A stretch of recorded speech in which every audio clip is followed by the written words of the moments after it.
I'm so tired. Why is my brain so flat? The worst thing to hear go from the top. Come on. Right, I'm going to do this now. Welcome everybody to the Big N.O podcast. I'm your host, Pamela Aculey. And each week I have the privilege of sitting down with amazing individuals who share their stories, their troubles, and how they turn those no's into next opportunities. This week's guest is Nicky Bedu. Nicky has over 15 years experience in the TV and movie industry. Nicky is passionate about championing underrepresented voices, and Fully Focused is an amazing production company that is youth driven.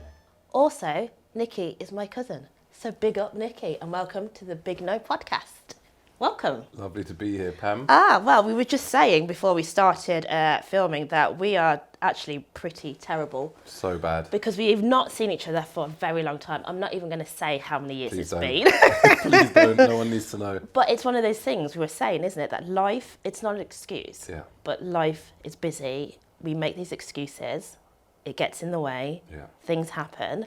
And then before you know it, it's just, the time has just disappeared. Gone. And you think that you're because you're in contact actually on socials and Yeah. Facebook and whatnot, you still are privy to each other's lives. So actually the lines blur even more. Absolutely. So that's how it is. But I'm so excited to get you on this podcast, and I know that you're usually behind the scenes a little bit. So today we're going to be talking about, your career, your childhood, role models in your life is a big one for yourself and for me as well. So as an author, let's start straight at the beginning. Can you just give us a little bit of an insight about your childhood, where you grew up, and who was the influential people in your life? Yeah, sure. So, I mean, I grew up in N10, North London, and my dad was Ghanaian, and as you know, and my mum English, so dual heritage family, and one sister who's younger than me. She's, we all live in each other's shadow a bit, but it takes time to get out. Sorry, H. So my childhood I always saw my childhood as being very conventional until later in life when I realised that actually my family was quite different to most families, for example. And I think that's also partly because I would describe my parents, my dad as maybe a working class Ghanaian and my mum as a middle class English woman. So you have race and class all mixed up. I had a happy childhood. I had fun. I had lots of energy. Yeah. I was running around. My mum's mum lived in Bournemouth, so I had the privilege, I guess, of being able to spend some time in Dorset, like holidays and whatnot, and then the kind of growing up in London as a Londoner. So that kind of shapes you, I think. And life was all right. Had a good friendship group, did lots of sports, was into films from an early age. Yeah.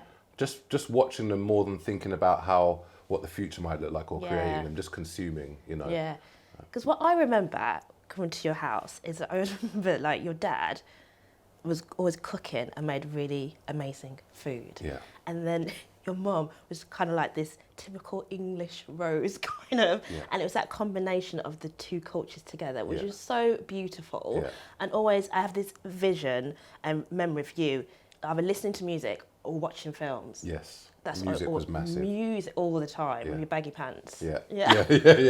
Fashion and music. Yeah. I mean, was massive. And trainers, to me. your trainers. Trainers. That still goes on. Yeah, absolutely. As does fashion, but absolutely, music was massive. So I think from early on in my childhood, my dad had a record player, and he had hundreds of records, and it was a real mixture of stuff from Michael Jackson to Led Zepp. Mainly, I would say it was black music. Yeah. So it was like R&B, soul, early breakdance and hip hop. We're talking 80s right now. And then he even had this record that I remember distinctly from when I was about, I guess, ages 4 till 7, we used to like watch westerns and stuff together, and he had this western theme tune album. So there was all these different musical influences. So it was massive in our lives, So did you think at that young age that you always thought like you wanted to aspire to go into the movie industry, or did you have any kind of aspirations to do anything else, or was it always kind of like music or movies? I think early age, going up to teens, you're just kind of living in the moment as you do, and consuming and just enjoying the moment. I always liked music that felt a bit edgy. And I think that moved on as well into my kind of teenage years when I was a massive jungle raver and garage raver and everything. But and hip hop obviously is what I kind of grew up on, hip hop and dancehall. So I don't think at an early age I was thinking about how to make movies until perhaps GCSE level, when you start thinking about what subjects you're taking, and then you're thinking about media studies, and then you see that media studies actually involves the creation of content. Yeah. So who were your role models growing up, would you say? I'd say someone like John Barnes, who was a footballer. I was a Liverpool fan, and he was a black footballer who was amazing, and you know, had to withstand racism to get to the top. So in my garden, I'd constantly be kicking a football around, shouting Barnes, and you know, smashing up the garden, smashing up the flowers, all of that stuff, annoying my mum.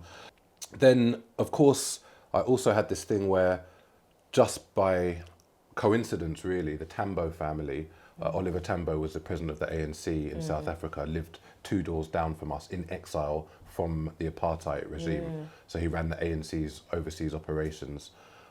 So that means that apartheid and South Africa and Tambo and Mandela were on radar from early. Yeah. So Mandela was always, I knew about him from early. Yeah. You know, we were going to school and doing Nelson Mandela raps, and we just knew about him. So he was an early role model as well. Awesome. So how did you get into the industry? I got into the industry, again, really through, well, first off, even the kind of notion that you could get into the industry, and this is what at Fully Focused we kind of look at as well, because so much of it can be nepotism. But my uncle, my mum's brother, actually lived in Rio, and he was a cameraman, and he worked on like wildlife programs and stuff. But that just means that I saw something that you could work in the industry and earn a living from it. But how I actually fell into the industry was, again, the Tambo family. They'd moved back to South Africa, and Oliver Tambo's son, Dali Tambo, had a TV show, and they said, why don't you come and live with us and maybe get some work experience? Amazing. So I literally went over to South Africa, dropped everything here, didn't go uni. In fact, I'd say before uni, I was just being a typical London 18-year-old, annoying my parents, getting up to stuff I shouldn't have got up to. You know, it's mad when you think as a father now, the stuff you get up to as a kid. But so I kind of fell into it, and I went out to South Africa, new world, and started at the bottom as a runner and just kind of worked myself up over like a 4-year period. Did you get that instant feeling of like, this is what I want to do? Or was it kind of like a gradual process? Do you know what? I think I just felt at home with it. And I guess that's because I'm quite an outgoing person. Yeah. And so when you're an outgoing person, and much of TV is about meeting people and relationships and kind of forming these new relationships to get to the end goal, it kind of just felt natural. It I didn't really question it at that point. I did question it later, but at that point I didn't. What were some of the setbacks that you've had since creating Fully Focused and, you know, trying to get things commissioned? And because it's hard work. Yeah, it's hard. It's hard work. I know we've spoken about things that I've wanted to do with my books and things like that. Yeah. And there's still so many barriers. Yeah. A lot of them is like you need to get into the right person to get the contacts, but then even when you do get those contacts, there's still barriers in terms of gender, you know, race. Yeah. There's so much discrimination and barriers that we still have to overcome. Definitely. So what were some of the ones that you had to overcome? I think one of the first one is something we were talking about, I think, before we even started, which is imposter syndrome. And again, me being from a family where it's mixed in terms of race, culture and class, TV, when I kind of got into it here, which would have been the early noughties, was very dominated by white middle class people. Very well educated. I didn't go to uni. You know, people have been to great unis, well educated, very eloquent, you know, all of that. And even though I had a middle class mum, I think because I was grounded and also, you know, from a working class family at the same time, I would say that element when you're in production companies and the heat is on and most people are from a certain demographic, you can feel a bit like an outsider. And I just think I felt like a bit like I hit it well. Yeah. Do you know what I mean? I hit it well, just do your thing, you know, but in there you feel away, you feel like a bit of an outsider. And I think that's also what propelled me later on to start Fully Focused. There was no kind of major incidents or big setbacks, apart from at one point, I think I maybe lost a job because I didn't have a car, you know. But then when we started Fully Focused, the challenge was that myself and my co-founder Teddy, who I was at school with and was a director, we had this great working relationship, him as a director and me as a producer, that started at the genesis of Fully Focused. And the big kind of challenge was, how do we make content that we feel has impact and says something about society and unifies and redresses the imbalance whilst earning a living? So that was the first big challenge, you know.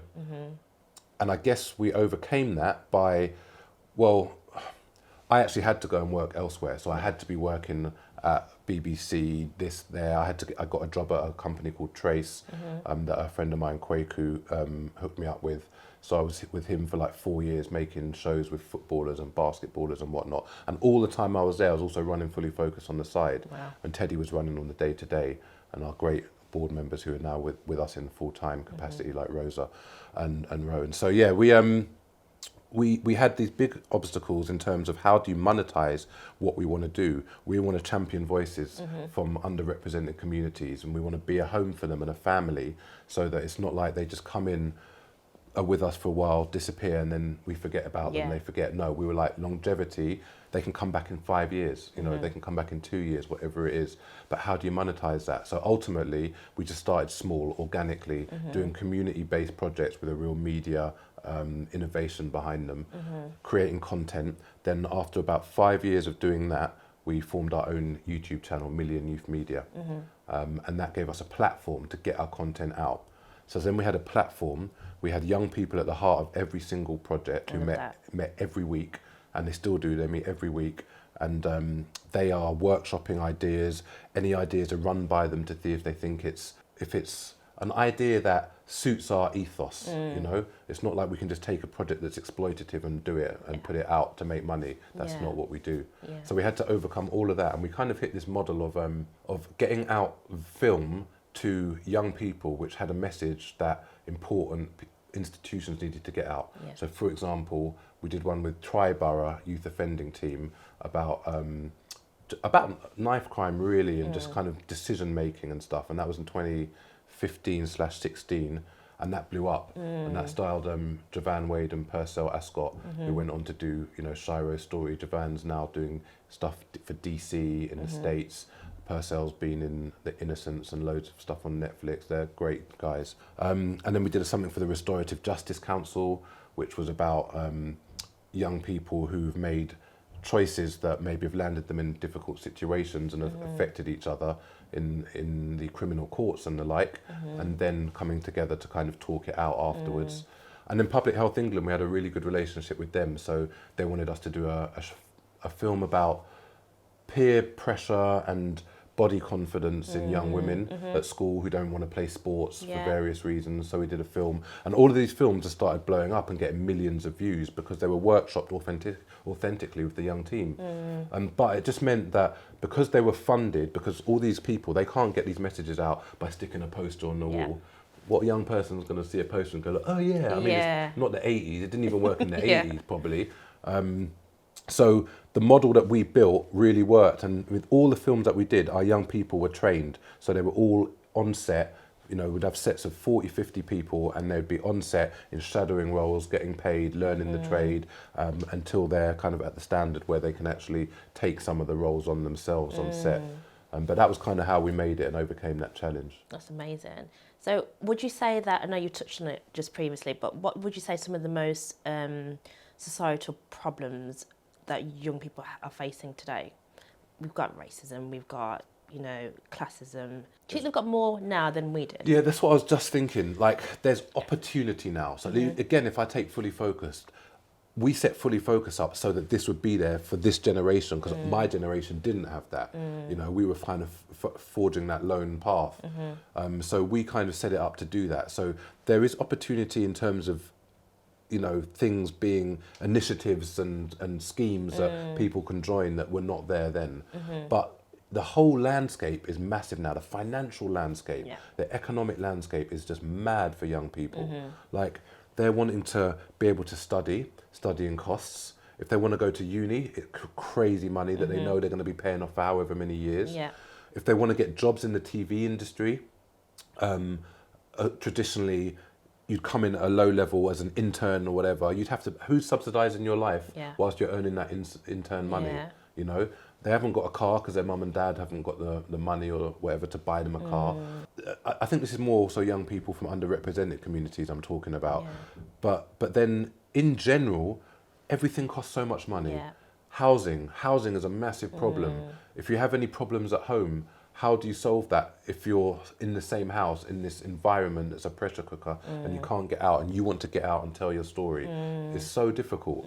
So there's that, then there's social media, which just is a minefield. What do you think about social media? What are your views on that?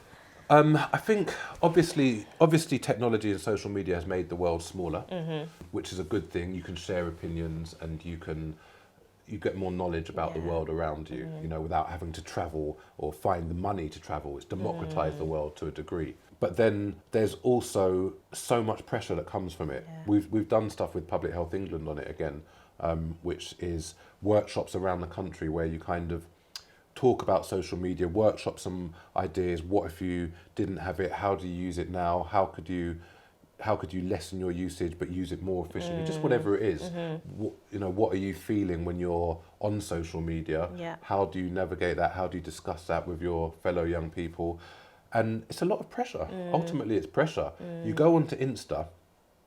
I would say that, for example, you go onto a social media platform and you're looking for some kind of entertainment / validation and whatnot, but you'll often come off it with FOMO, fear of missing out, looking, oh, that person's done that. Yeah. Oh, why am I doing that? Oh, how that person's so successful. Yeah. Why am I not so successful? Oh, I'm a failure. And it exacerbates that feeling. Yeah. Do you know what I've started to realise as well with things like social media is that I feel like we almost get sucked into this mindset that we don't actually know what our own opinions and thoughts are anymore, because someone will post something and then you look at the comment and there'll be so many hundreds of people going, I agree. And I was like, but do you actually agree? Yeah. Or do you just want to be part of that kind of herd mentality where you feel like I want to be part of something? Do you know what I mean? Yeah. And then the one person who disagrees, then they just get pretty much. Yeah. And I just think there used to be a time and a place where we'll be fed information,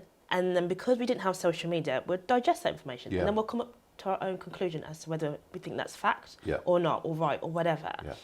And we could openly challenge people and people didn't take offence. But now, with social media, it's just you have to agree. Yeah. You can't disagree. You can't be different. Yeah. Or you can be different, but then you could be quirky different. But it's almost I just really struggle with it.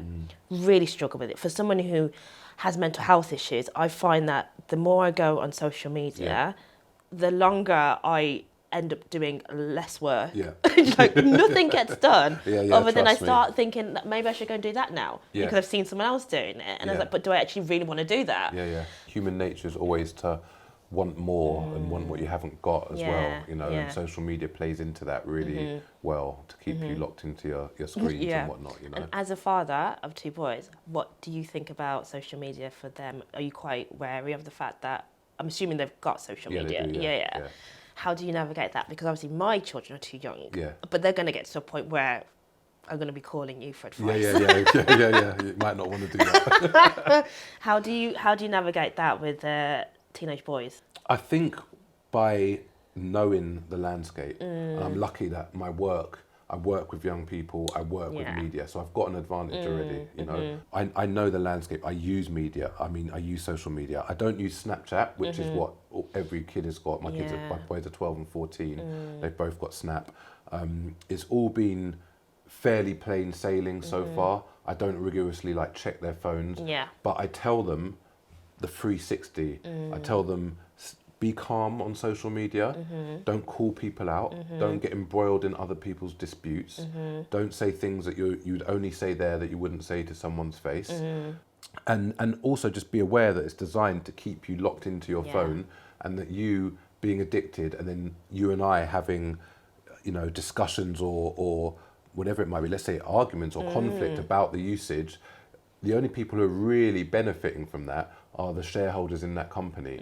So even though they're young, I want them to understand the 360, you know? That's good. That's good. Great advice. TikTok as well. TikTok is just like, you can just scroll and scroll and scroll for however long. And there's so much creativity in TikTok. I don't sit here and go, oh, TikTok's so bad. You know, there's so much creativity and it's changed things, absolutely. But, you know, they can scroll and scroll and scroll for hours, literally. And what I'm trying to just gradually teach them is, don't just be a consumer, think about being a creator. Or think about, if you are just consuming it, think about everything with balance. Great advice, great advice. So let's talk about a little bit more about childhood, if that's okay. Yeah. Because I wanted to talk about the whole, obviously being in like the film and TV industry, for me, as someone raising 3 boys, I'm really conscious that, you know, when I buy them things or we talk about things, we are not kind of like doing stereotypical boy games or boy toys and things like that. And something that's really become apparent for me recently is that when Stanley, my second child, started school, up until that point, his favourite colour was pink. Yeah. And then about 4 weeks into starting school, he told me that his favourite colour is now blue. Yeah. And I was just like, why? And he goes, oh, because pink's for girls. Yeah. And I was just like, oh my God, I thought we had a little bit more time before this happened. And I was so shocked. I was like, this is a 5-year-old who's been at school for 4 weeks. Yeah, it's real. And already, do you know what I mean? Everything that he loves, he's been told by his friends or society that you can't do that or you can't like that because you're a boy and things like that. How are you trying to kind of like challenge these stereotypes with the work that you're doing? That is how it is. I think schools very quickly, the kind of mass mentality comes in and it does become kind of boy blue, girl pink, you know. I think with the work that we're doing, like, you know, we have young people from different backgrounds. There's no criteria for joining us. So they come from different backgrounds and they come with different ideas and different upbringings, you know. And I'd say that we basically just cultivate a ethos of just be you, just you. Be proud of yourself. What you like is unique, and what you bring and what you can tell and what you can share is your gift. And if we were all thinking the same, then we would have one big homogenous blob of kind of no creativity, you know? And when you're making films, we don't really just make films to make films. We make films to get the voice out, and that voice is unique to each and every individual, and that really underpins the ethos that we have, you know? And you know how much I am a huge supporter of the work that you do. Obviously, having a child who's autistic. Myself got diagnosed recently with ADHD, and I know this is something that is kind of like present and going through with your family as well. I don't know what it is as well. I think it's a cultural thing as well, because you know, in the Black community, Ghanaian African community, autism, ADHD, they're like, what is that? And for us, as a family, we're really kind of like struggling to change the narrative of it, to eradicate those stereotypes that you have with it, and also show the world that, you know, neurodiversity, it's not just white. It's everyone, of every gender, of every socioeconomic background. Absolutely. And it's really important that we start having these lessons. So this is why I started creating the books and writing the books, because for me, for children to understand and accept differences, we need to do it early on, not when they're teenagers and things like that. What are you finding some of the obstacles as a father of raising 2 boys? What are the things that you wish you knew maybe 5 years ago, 10 years ago, if anything? First off, your books and everything you're doing is amazing. Like, I'm so proud of you. We're Thanks. all so proud of you, because that is what is needed to change the narrative and to open people's minds, you know. What do I wish I knew 5 years ago? I mean, with my son, who is 12 and has been diagnosed this year with ADHD and autism, I think I'd wish I'd known that earlier. So, because I think so much of what we project as adults, we project our ideals onto kids, and we, you know, whether it's them, you know, going and doing sports and being good at that, whether it's how they consume things, whether it's what we expect a normal person to do, or the very parental ideal of them being perfect kids who say yes dad and whatnot. I wish I'd known 5 years ago that that doesn't have to be the case. And look inside yourself first, challenge yourself as to who you are before you expect your kids to be that person. Yes. And from a Ghanaian background as well, where we have discipline, I've also struggled with that. And I've also had my dad's voice in the back of my head saying, you know, you don't behave like that, don't do that. So, and then you're really aware as an African person, you know, that you know, if you've got African upbringing, that discipline is important and respect. And respect is one thing. It's hard enough in a London westernized household, let alone when you bring neurodivergency into it too. And that's a massive challenge, you know. Yeah, because I honestly thought that when I have children, I'm going to be like this Zen kind of mum. Do you know? That's how I always do. Yeah, I thought I'd be like so relaxed and so chilled out, and like nothing will faze me. And I'll be like, yes, I'll discipline my children, but I'll be like, I'll be friends with them. Of course. Yeah. And now it's a completely different story. And sometimes, you know, when I'm in the heat of that moment, and you know, especially with Walter, and he's having meltdowns and he's struggling, and you know this. It's not like a little tantrum. It builds and builds and builds and builds and builds. And it's almost like they have to get to this massive peak. But at that point, you are so emotionally drained. And I hear things that I say and I think, oh my God, where's that come from? Or other times I'll be like, that's my mum's voice. Do you know what I mean? And I remember how I felt when my mum said things to me like that. And I was thinking, I've just said exactly the same thing. And it's almost like this, you want to help them, you don't know how to help them, and you feel powerless. But at the same time, you've got this small human who's either, you know, verbally attacking you or physically attacking you. And it's just, you want to hold them, but at the same time, you want to tell them to just like, go away. And it's this constant juggle of, you know, it's so hard. It's so hard. And then the aftermath is that you feel the guilt. Yeah, you feel the guilt. You've been through World War 3, 4, 5, 6, 7, all in 2 hours. And you then have to get on with your day carrying the guilt from that. And it's really hard. And you know, even for me in my career, I think where it affects me is it's hard to go out the door and do your job to the best of your ability if things are not stable at home, first off. Then second off, where my job also involves networking and going out in evenings and stuff like that, I can't really do that to the best of my ability because I need to be a presence at home. And so being a present dad is part of my everyday life that I put the utmost, you know, utmost time into. But one of the key positives that I found, and you probably find it, is that if you're working with a child who maybe is autistic or has got, you know, certain challenges, you spot it so much quicker and you can be so much more empathetic and understanding about it.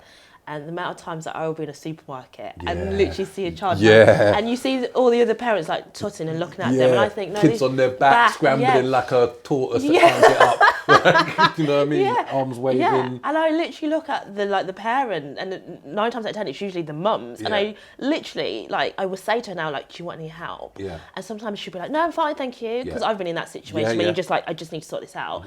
And other times they'll be like, oh yeah, thank you, can you just watch my other child whilst I...